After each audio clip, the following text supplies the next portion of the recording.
Dalam hadis ini ada 4 dosa paling besar di antara dosa besar. Yang pertama kata Nabi, pas disuruh saya bacakan. Karena perempuan tak boleh kita pegang kepalanya. Nah, kalau ada nanti orang ruqyah bilang, ini mesti dipegang. Ini jinnya kuat ini. Itu hantu dia tuh. Assalamualaikum warahmatullahi wabarakatuh. Alhamdulillah, Allahumma salli ala Sayyidina Muhammad wa ala ali Sayyidina Muhammad. Yang sama kita hormati Ketua beserta seluruh pengurus Masjid Syuhada Damai Langgeng. Hadir juga bersama kita pagi ini Ketua Ikatan Abdul Internasional, Pak Abdul Wahid. Yang ceramah nih Abdul Somad. Ini orangnya. Baik. Mudah-mudahan Allah Subhanahu wa taala memberikan kita istiqamah iman dan Islam. Amin ya rabbal alamin.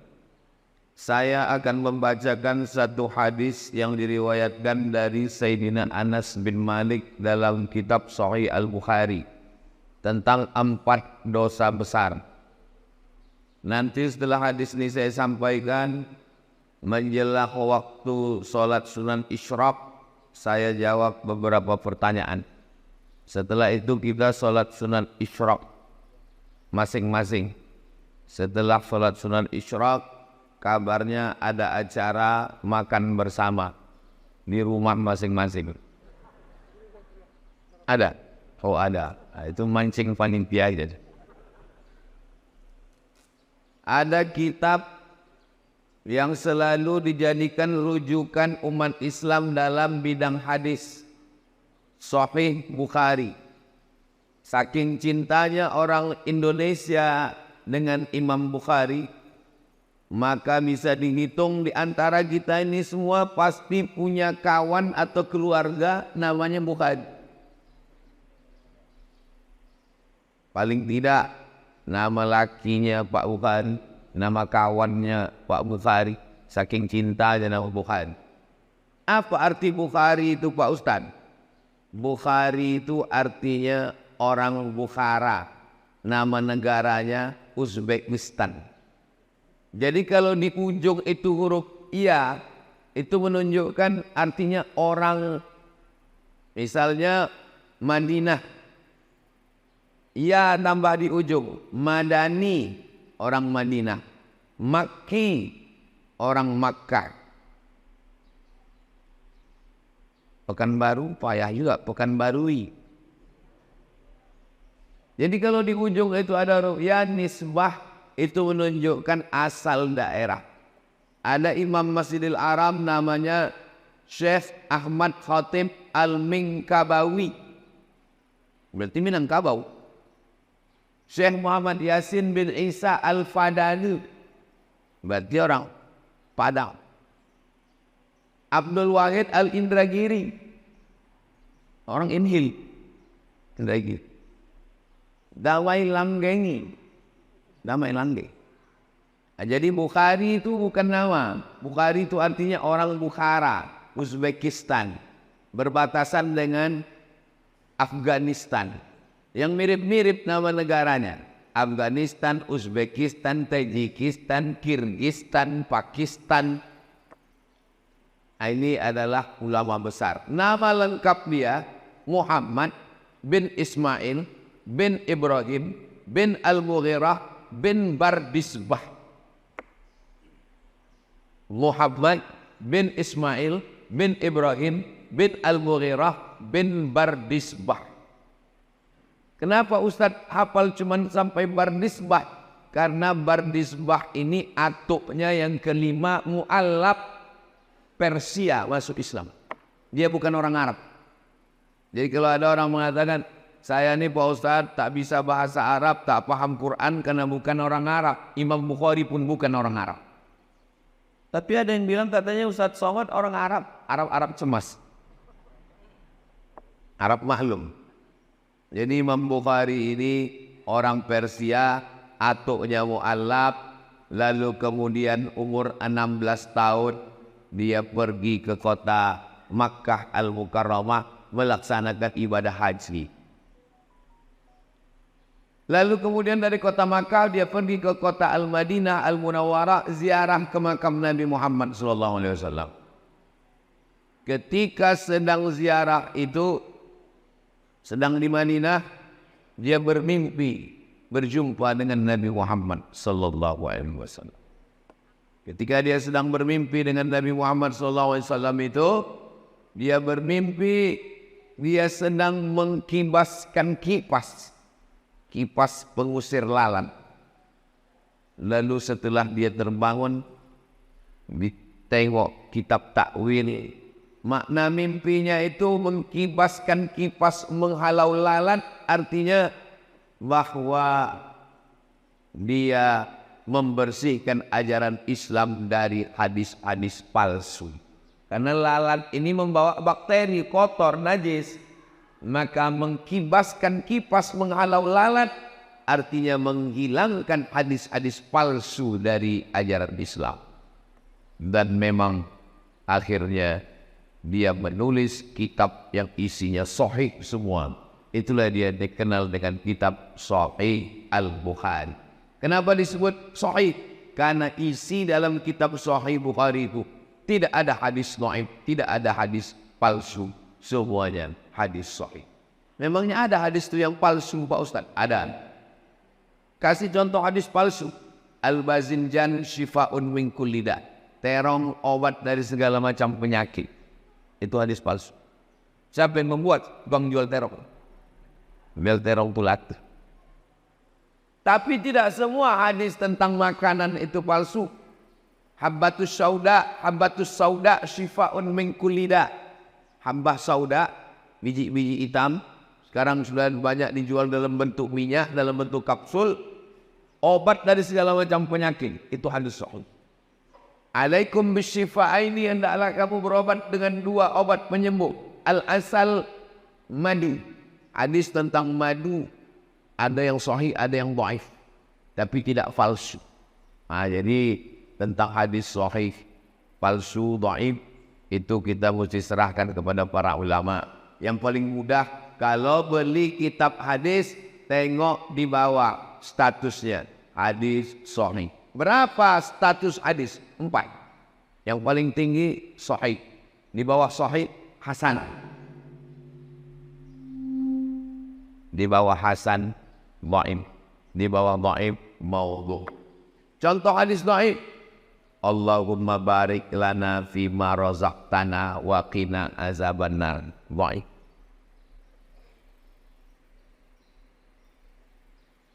Awaluhu rahmah, awsatuhu maghfirah, akhiruhu itqun minan nar. Dhaif. Utlubil ilma walau bisin, tuntutlah ilmu walau ke negeri Cina. Dhaif. Masalah rupanya hadis dhaif ini. Kata Imam Nawawi, ajma'al ulama'u ala jawazil amali bil hadis dhaif. Ulama sepakat boleh mengamalkan hadis dhaif. Mana tahu nanti ibu bapak sedang makan. Allahumma barik lana fima razaqtana wa qina azabannar. Datang orang sebelah, itu hadis dhaif. Emang masalah buat lo? Hadis dhaif tidak masalah, tak apa-apa diamalkan. Dengan syarat 5. Pertama, bukan dalam masalah akidah. Dalam masalah akidah tak boleh hadis dhaif. Kedua, bukan masalah hukum fikih halal haram. Masalah halal haram tak boleh hadis dhaif. Ketiga, tidak ada periwayatnya yang kazab, pendusta, penipu, pembohong. Keempat, masih bernaung di bawah hadis sahih. Kelima, untuk fadail amal, motivasi beramal. Boleh beramal dengan hadis dhaif. Likulli syai'in qalbun, segala sesuatu punya hati. Wa qalbul Qur'an Yasin, hatinya Al-Quran adalah Yasin. Iqra'uha ala mautakum, bacakan surat Yasin pada orang mati. Hadis dhaif boleh diamalkan karena bukan masalah akidah, bukan masalah hukum halal haram. Tidak ada periwayatnya yang kazab, pendusta, penipu, pembohong. Masih bernaung di bawah hadis sahih dan dia untuk fadail amal, motivasi beramal. Ini dikaji di pondok-pondok pesantren. Pondok pesantren yang di antara tua di Sumatera Barat, namanya Pondok Pesantren Inya Canduang. didirikan oleh ulama besar tamatan Masjidil Haram Syekh Sulaiman Ar-Rasuli. Syekh Sulaiman Ar-Rasuli inya canduang bersama dengan inya Jaho membuat organisasi namanya PERTI, Persatuan Tarbiyah Islamiyah. Komisi Fatwa PERTI Riau namanya Abdul Somad. Ini orang. Pesantren Inya Candong itu punya alumni. Nama alumninya Abdul Wahid. Ini orang. Jadi beliau ini tamat pesantren Inya Candong.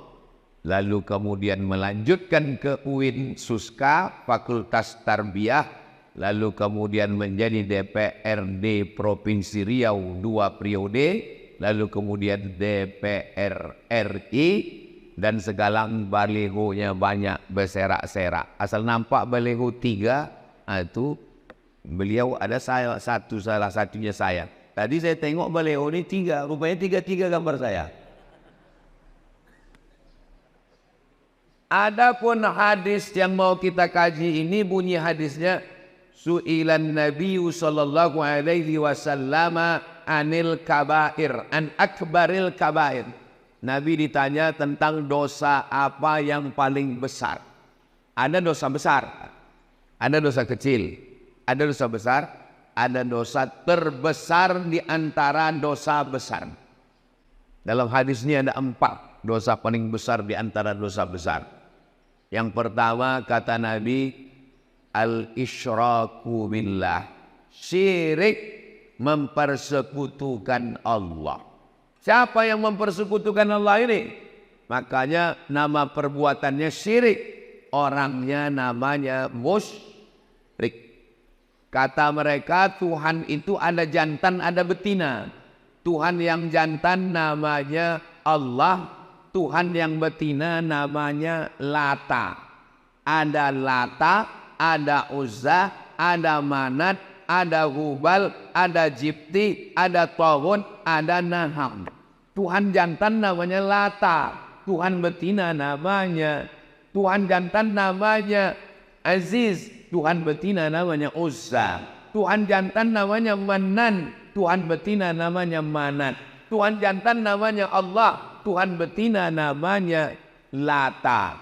Nikah Tuhan jantan sama Tuhan betina tadi, lahirlah anak-anak Tuhan. Anak Tuhan itu malaikat-malaikat, banatullah, anak Tuhan. Jadi tentang cerita Tuhan punya bini dan punya anak, itu kerja orang musyrik. Dari mana pemikiran Tuhan berbini beranak ini? Ini datang dari budaya Yunani kuno. Ada Tuhan jantan namanya Zeus, yang sekarang sudah masuk dalam game online dan judi online. Zeus ini punya bini Tuhan. Lalu lahirlah anaknya laki-laki turun dari langit ke bumi. Nama anaknya itu Hercules, anak Zeus. Bini Zeus mati. Kemudian Zeus berbini lagi. Bininya yang kedua ini jahat, kejam, memusuhi Hercules. Itulah setan. Jadi kalau ada bini jahat berarti tak ada saya bilang begitu. Jadi mitologi namanya.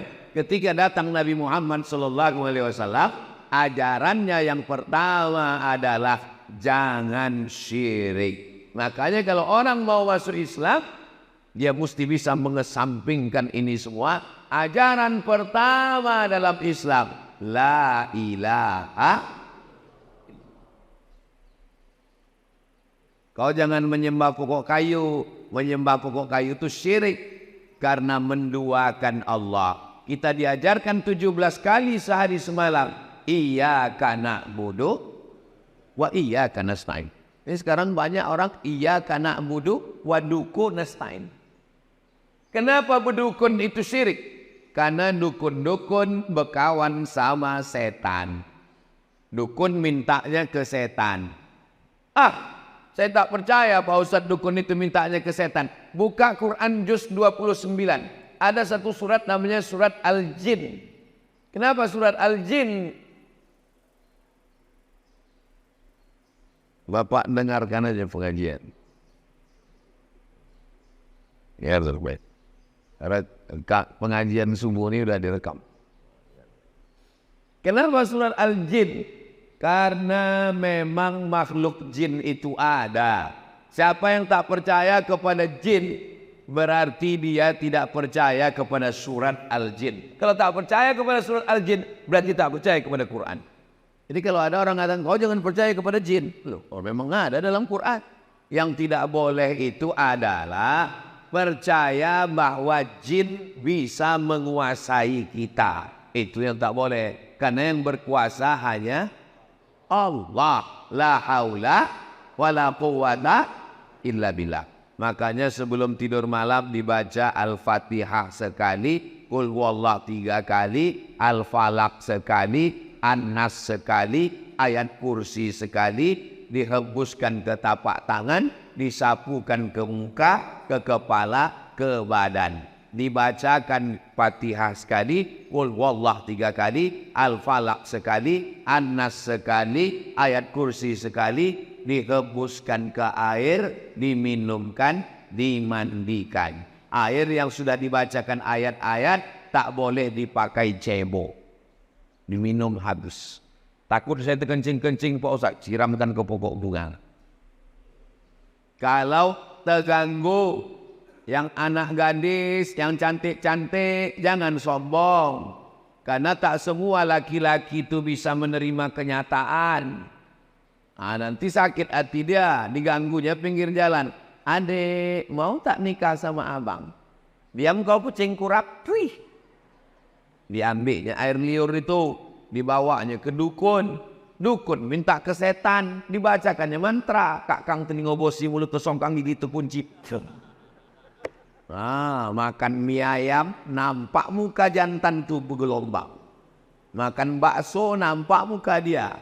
Pas mau makan gulai sate, nampak dia. Siang malam terbayang-bayang, makan tak kenyang, tidur tak lelap, kena pelet. Saya di rumah ada juga pelet ikan koi. Maka anak-anak kita diajarkan membaca-baca. Bang Abdul Wahid pun perlu juga ini, tak perlu kita ajari, dia tamat pesantren. Membaca-baca. Kenapa? Tidak semua orang niat baik, dukun, santet, jin, setan, segala macam. Saya jadi dewan juri musabaqah tilawatil Quran Kabupaten Indragiri Hulu di Pematang Rebak.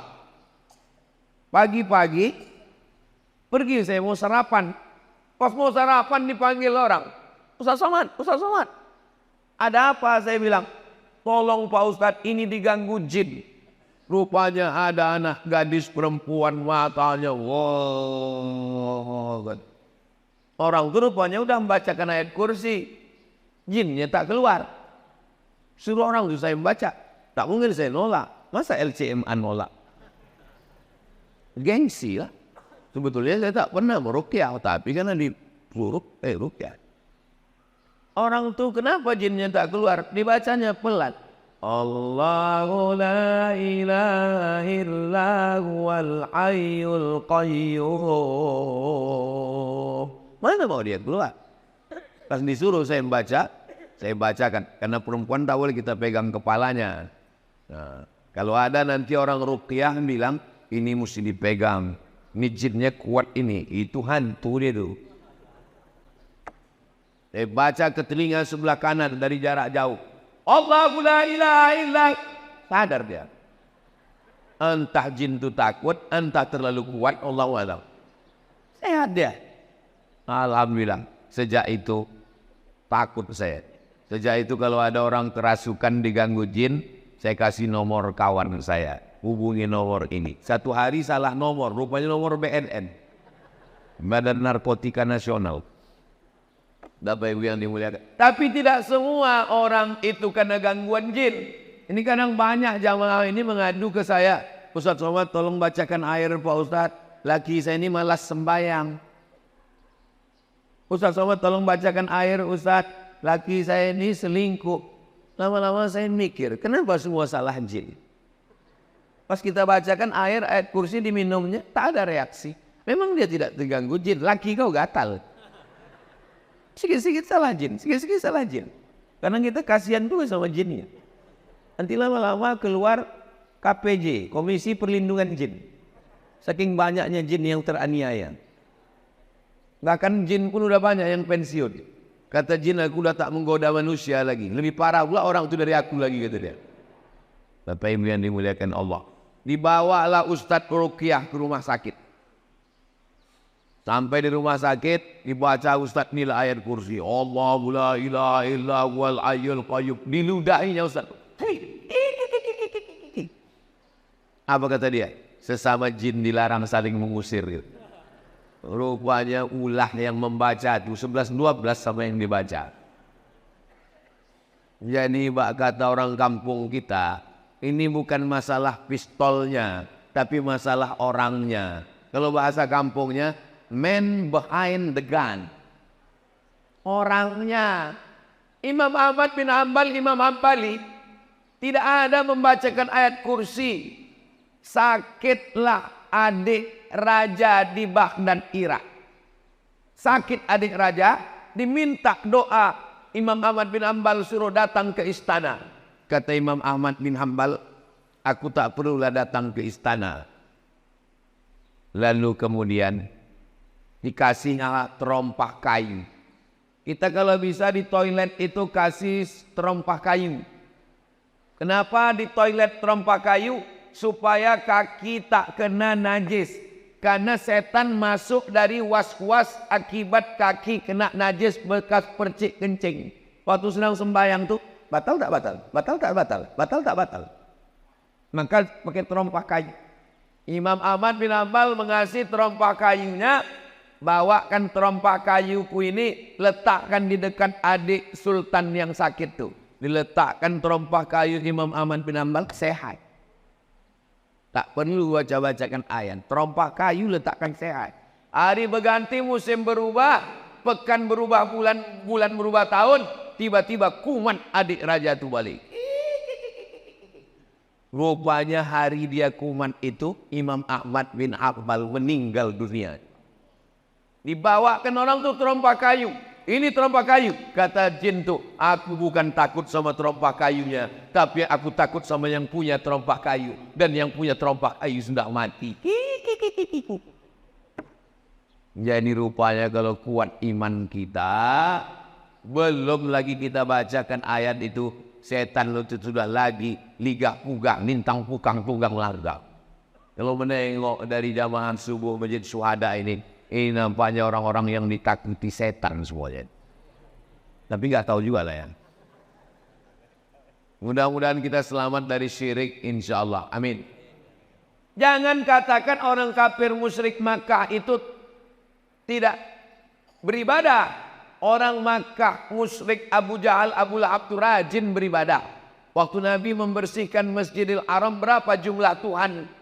360 Tuhan dalam bentuk patung berhala, perak, emas, perunggu, besi, kayu. Bahkan ada patung Tuhan itu yang terbuat dari tepung gandum.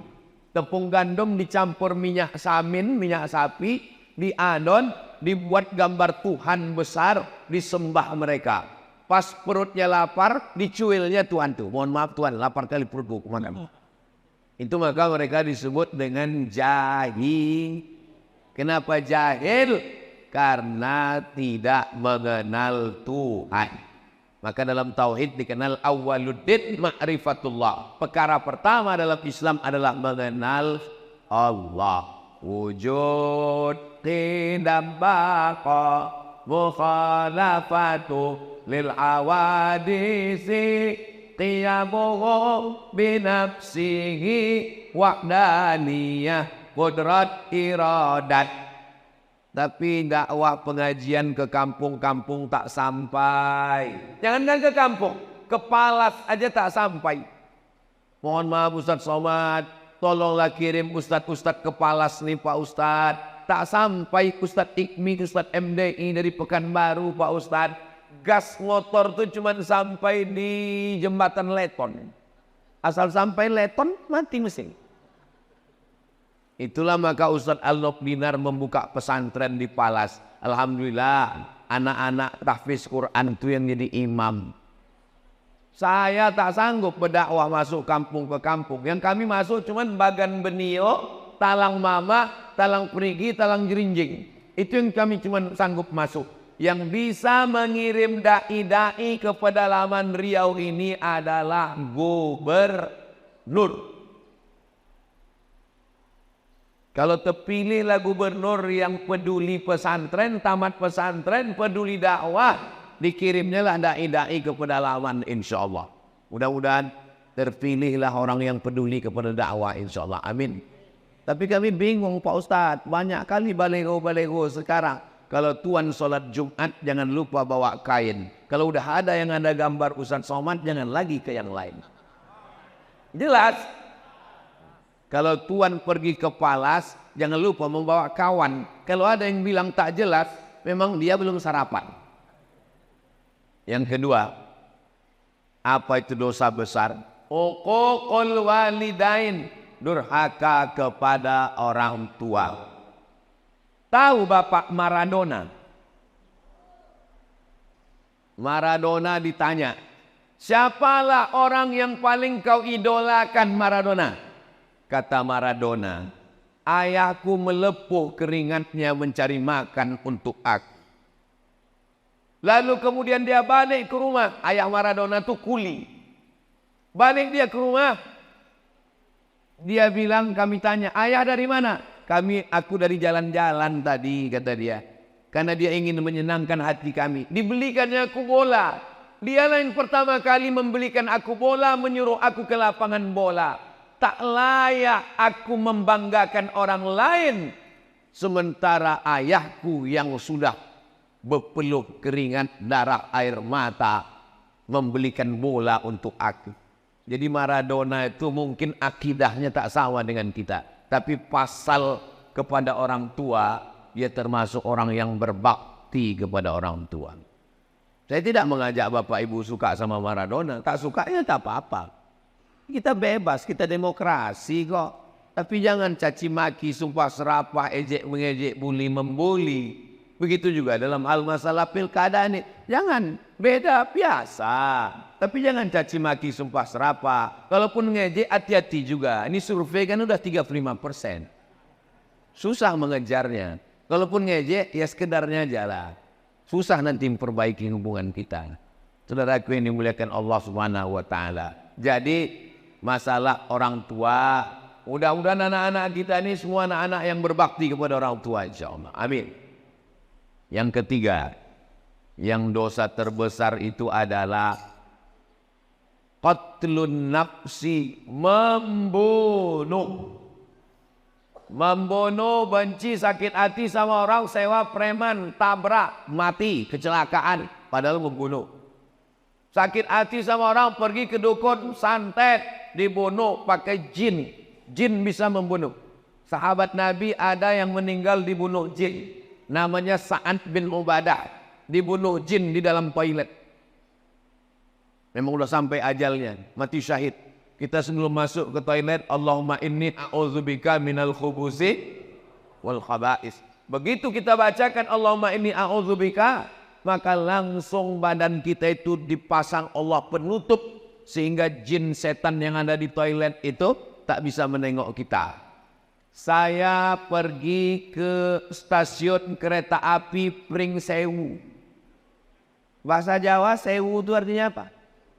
Simu. Sewu, simu. Pringsewu, stasiun kereta api 1000 kamar yang ada di Semarang. Sampai di atas, kereta api ini punya Belanda. Sampai di atas saya ditunjukkan sama guide-nya. Ustadz Somad, ini ruangan jenderal Belanda. Toiletnya di luar.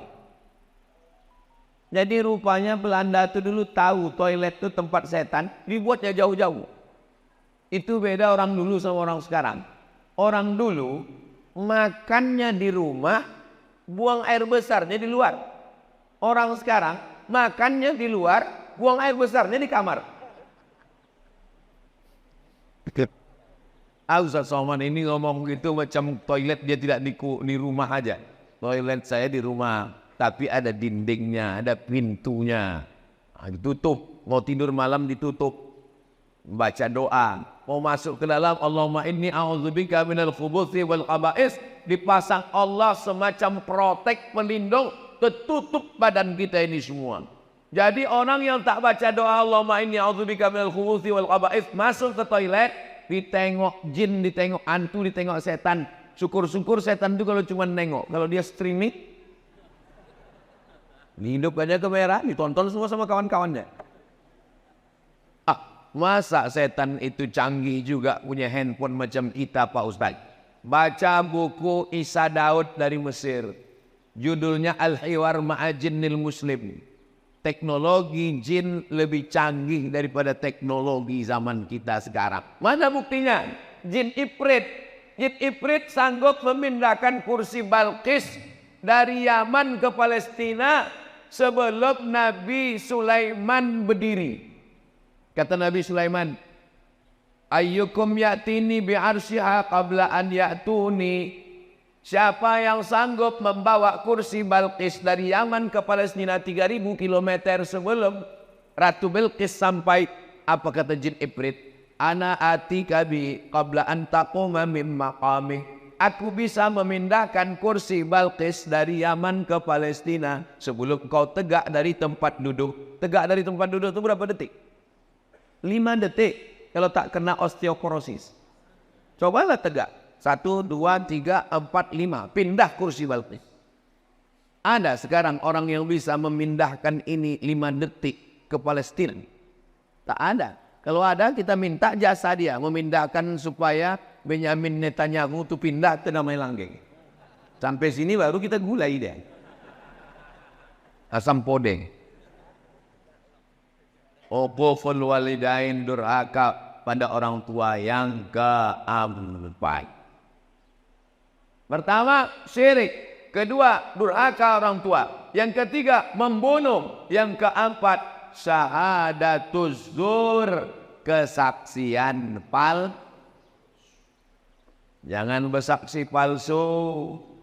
Saya nggak pernah bersaksi palsu Pak Ustaz. Orang kalau sudah disebut saksi palsu, bayangan dia di pengadilan, ditanya hakim, apakah saudara melihat peristiwa ini? Saya melihat Pak Hakim, padahal dia tak menengok. Jangan lupa, kita bersaksi palsu ini bukan di pengadilan. Bersaksi palsu di mana? Di masjid. Di masjid kita bersaksi palsu. Berdirilah keluarga ahli waris. Apakah jenazah ini baik? Baik. Kau sudah memberikan kesaksian palsu. Bukan kau kenal siapa dia. Tak koruptornya dia. Tak makan haramnya dia. Saya kalau ditanya jamaah, dan saya belum pernah seumur-umur menjebak jamaah. Saya kalau ditanya orang, apakah jenazah ini baik? Aku tak tahu. Mana kita tahu? Tapi kalau orang itu baik, memang saya bersaksi. Beberapa jenazah saya tulis di Instagram. Aku bersaksi orang ini baik. Kita bersaksi. Ada hadisnya tentang bersaksi jenazah ini, ada hadis sahihnya. Lewat jenazah. Waktu lewat jenazah, orang memuji. Dia orang baik, dia orang baik, dia orang baik. Apa kata Nabi? Antum syuhada'ullahu 'alal ard. Kalian saksi-saksi Allah di atas muka bumi. Wajib dia masuk surga. Tapi saksinya tidak direkayasa. Kapan kita bersaksi palsu? Waktu acara akad nikah. Aku nikahkan engkau dengan anakku dengan mahar sebentuk cincin emas tunai. Sah? Sah. Padahal tidak sah. Kenapa? Karena itu bukan anak dia. Bukan anak dia itu. Kok tahu Ustaz bukan anak dia? Nikahnya Januari, lahirnya Mei. Mana ada hamil 5 bulan?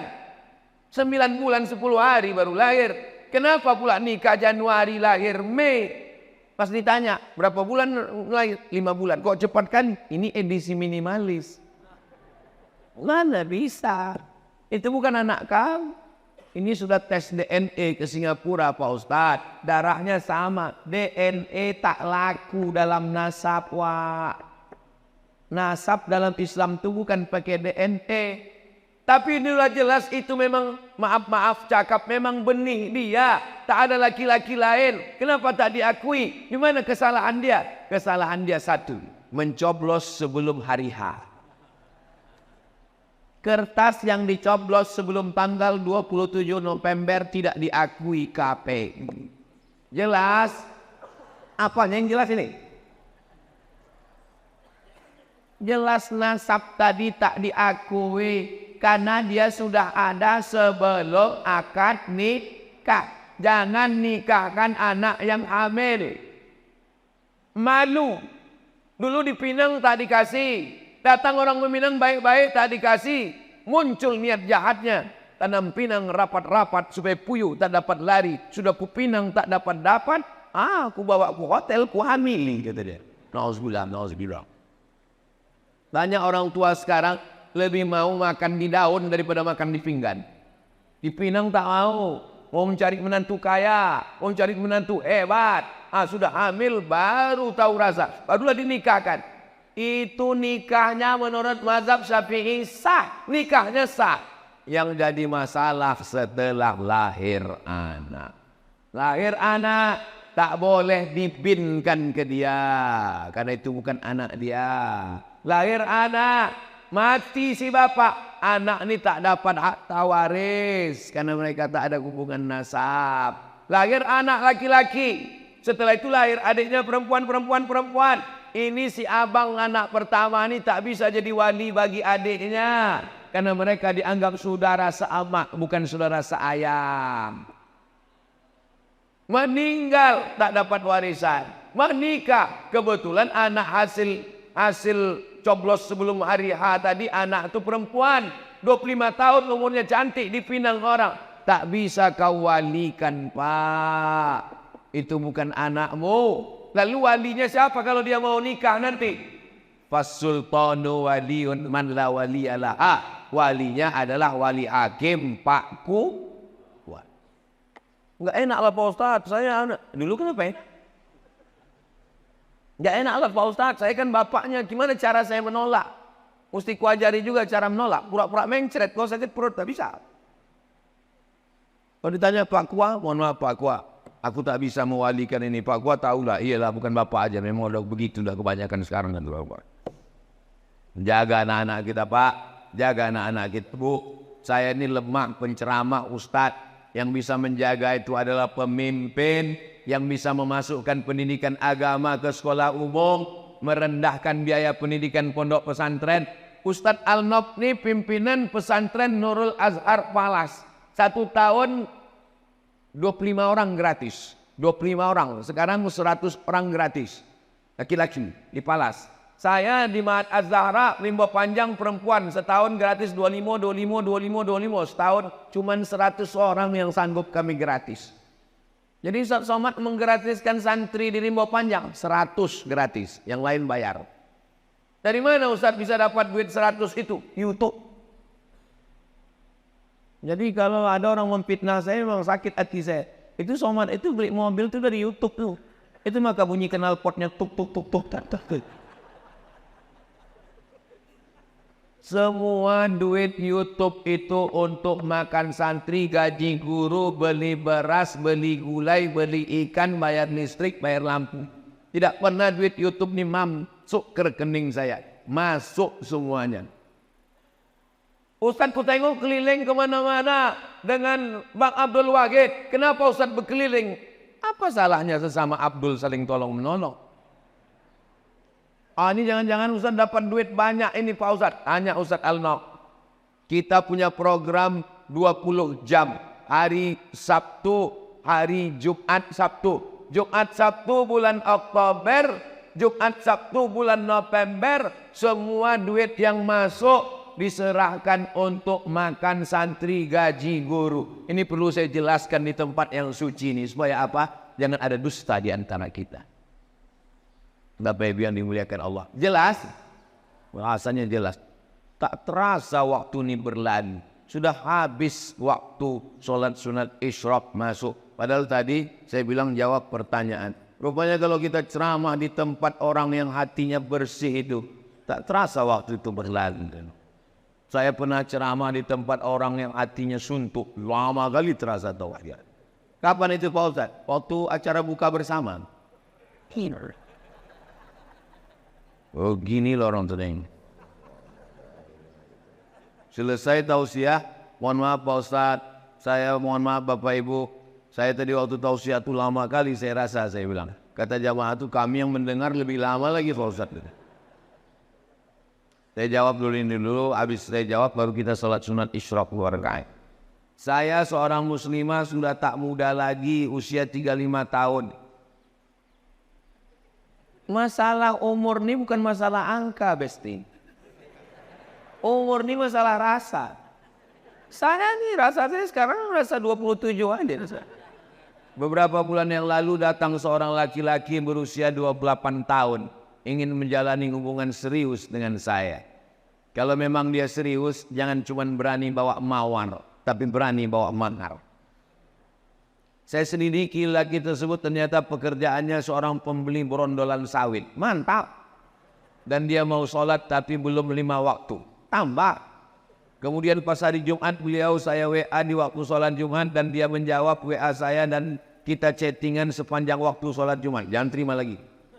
Sedang Tuhan aja dia khianati, apalagi kamu. Dan saya menolak beliau dengan alasan perbedaan usia yang jauh. Masalah umur tak masalah. Nabi Muhammad dengan Khadijah jauh 15 tahun, tak apa-apa. Dalam hati saya karena pekerjaan beliau yang saya ragu kehalalannya. Yang jadi pertanyaan, ini curhat banyak kali nih. Apa pekerjaan sebagai pembeli berondol itu halal? Jual belinya sah, pekerjaannya halal. Selama tidak ada unsur tipu, tidak ada unsur kazib bohong, tidak ada unsur zulm aniaya, maka jual beli berondol sah. Apakah saya salah berdosa karena telah menolak sinyal jodoh dari Allah di usia saya? Istikharah. Masalah dia tak sembahyang Jumat udah kena pancing sekali kasih tahu. Bang, kemarin kita chatting hari Jumat tuh, kenapa kau chatting terus? Berarti kau tak sembahyang Jumat. Dek, sebetulnya abang musafir. Oh, tak boleh kita sembarang tuduh. Mudah-mudahan dia sholat. Kalau dia mau bagus, terima dia dengan baik. Mudah-mudahan jadi keluarga yang sakinah mawaddah warahmah, insyaallah. Amin ya rabbal. Hah? Mana? Makin-makin kecil tulisan ini, Ustaz. Anak saya mondok di Mojokerto. Dari tahun kemarin kelas 1 SMP. Dari pertama masuk anak sudah diganggu oleh jin. Anak saya tetap bertahan dan selalu beberapa bulan kuku anak saya dicabut satu persatu oleh jin ini. Anak saya sering pulang hampir 1 tahun begitu terus, Ustazah. Anak saya suruh pindah pondok, tidak. Saya mau bingung, akhirnya kenalkan kelas 2 SMP, loh kok ini dicabut lagi kukunya. Oh berarti ini jin PKI ini. Suka mencabut kuku. Kalau suka mencabut alis mata, itu jin perempuan. Dan suka mencabut alis. Setiap saya carikan tombol ke ustadz jawabannya yang selalu menakutkan. Saya kasih nomor Ustadz Faizar, spesialis jin. Nanti minta ke Ustadz Alnob ya. Saya tak berani nge-share nomor dia, nanti terganggu dia. Nanti saya kasih ke nomor Ustadz Alnob, Ustadz Faizar. Saya buat biar tak susah mencari nama Ustadz Faizar ini, saya buat di sini Ustadz Jin. Ustadz Jin. Tengok Ustadz Jin. Itu Ustadz. Kasih ke ibu nih nama Ustadz Faizar Jin. Ada lagi pertanyaan tadi? Udah catat nomor. Nanti kirim ke ibu itu nomor Ustadz Faizar. Bolehkah berhajat ingin rumah cepat terjual ditebus dengan puasa?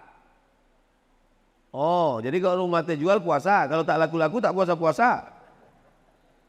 Itu namanya nazar. Nazar itu membuat amalan sunat menjadi wajib Nazar namanya. Aku bernazar nanti kalau begini-begini aku akan, kalau lulus anakku ini PNS aku akan berkurban. Kalau tak lulus aku tak berkurban sampai mati. Itu merajuk namanya. Hukum asal nazar itu boleh. Tapi kata Nabi, nazar itu untuk orang yang pelit. Pelit dia tak mau bersedekah, maka diikatnya dengan nazar. Tapi hukum asal nazar hukumnya boleh mubah. Tolong kalau sebelum bernazar itu diingat baik-baik. Khawatirnya waktu bernazar berjanji-janji sesudah selesai tak ditunaikan. Ada orang begitu. Pak Ustadz, saya kemarin bernazar. Apa nazarmu? Saya puasa Senin Kamis sampai mati. Matilah kau. Dia tak taat. Jadi sebelum bernazar tuh pikir-pikir baik-baik. Saya anjurkan kalau nazar bagusnya nazar sedekah saja. Karena kalau puasa Nabi Daud bernazar pula puasa Nabi Daud sampai mati. Sebelum mati kita dulu lagi. Kita sibuk. Jadi sebelum bernazar itu pikirkan baik. Kalau nazar sedekah, ini bagus. Ada lagi pertanyaan Ustaz Al-Nob?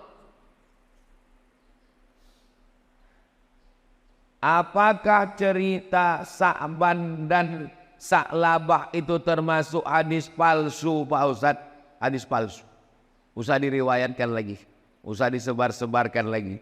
Man kadzdzaba alayya muta'ammidan, siapa yang berdusta kepadaku secara sengaja, falyatabawa maq'adahu minan nar, siapkanlah tempat duduk dari api neraka. Jadi kalau ada penceramah meriwayatkan hadis palsu satu hari sekali, sebulan booking 30 kursi di neraka jahanam. Hati-hati meriwayatkan hadis, kalau tak betul-betul sahih, tanyakan kepada ahlinya. Mudah-mudahan kita selamat dunia akhirat insyaallah. Ini ada pertanyaan, mana tadi pertanyaan Ustaz Al-Nob tadi mengirimkannya?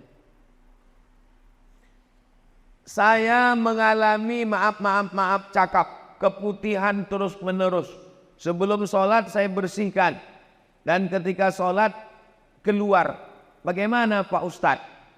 Laki-laki bisa mengalami namanya sulusul baul, baul kencing, sulusul rantai. Sulusul baul kencing berantai, menetes tak putus-putus. Perempuan bisa mengalami dua. Pertama istihadah, darah tak putus-putus. Yang kedua cairan tak putus-putus.